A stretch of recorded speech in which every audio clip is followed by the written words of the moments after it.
ಈಗ ಕೇಂದ್ರ ಲೋಕಸೇವಾ ಆಯೋಗದ ಅಧ್ಯಕ್ಷರು ಮತ್ತು ಸದಸ್ಯರನ್ನ ಯಾವ ಅಂಶಗಳ ಆಧಾರದ ಮೇಲೆ ವಜಾ ಮಾಡಲಾಗುತ್ತದೆ? ಒಂದು ವೇಳೆ ಲೋಕಸೇವಾ ಆಯೋಗದ ಅಧ್ಯಕ್ಷರು, ಒಬ್ಬರು ಅಧ್ಯಕ್ಷರು 10 ಜನ ಸದಸ್ಯರು ಇರ್ತಾರೆ.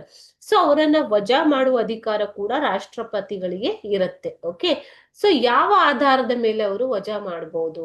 ಕೇಂದ್ರ ಲೋಕಸೇವಾ ಆಯೋಗದ ಅಧ್ಯಕ್ಷರು ಸದಸ್ಯರನ್ನ ಯಾವುದೇ ಸಾಬೀತಾದ ದುರ್ನಡತೆ ಅಂತಂದ್ರೆ ಶಿಸ್ತನ್ನ ಪಾಲಿಸದೇ ಇರುವಂತದ್ದು, ಓಕೆ, ಅಥವಾ ಅಸಮರ್ಥತೆ, ಕಾರ್ಯವನ್ನ ಮಾಡಲು ಸಮರ್ಥರಾಗಿಲ್ಲದೆ ಇದ್ದರೆ ಅಸಮರ್ಥತೆಯ ಆಧಾರದ ಮೇಲೆ ವಜಾ ಮಾಡಲಾಗುತ್ತದೆ. ಓಕೆ, ಯಾವುದೇ ಒಬ್ಬ ಸದಸ್ಯ ಅಥವಾ ಅಧ್ಯಕ್ಷರ ನಡತೆಯಲ್ಲಿ ಏನಾದರೂ ಲೋಪ ಕಂಡು ಬಂದಿದ್ದಲ್ಲಿ ಅಥವಾ ಅವರು ಸಾಮರ್ಥ್ಯದಲ್ಲಿ ಏನಾದರೂ ಲೋಪ ಇದ್ದರೆ, ಅವರು ಅಸಮರ್ಥರಾದರೆ, ಕೆಲಸ ಮಾಡಲು ಅಸಮರ್ಥರು ಅಂತ ಸಾಬೀತಾದರೆ ಆಗ ಅವರನ್ನ ಈ ಆಧಾರದ ಮೇಲೆ ವಜಾ ಮಾಡಲಾಗುತ್ತದೆ.